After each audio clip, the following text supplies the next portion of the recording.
ያ ኡሚ አላህ ከፍ አድርጎ በቁርአኑ ላይ ለእናት ክብር ሰጥቷል ከምንም በላይ ሳትበላ ያበላች ሳትለብስ አልብሳ ምንም ቢቸግራት ልጇን የማትረሳ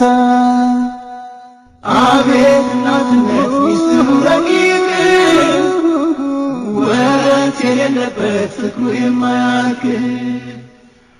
አቤት እናትነት ሚስጥሩ ረቂቅ ወረት የሌለበት ፍቅሩ የማያልቅ የራሷን ቢሳታ የልጇን እያየች ሲታመሙ ታማ ተጨንቃ የኖረች የእናትነት ሐቋን አላህ አርጎት ከፍ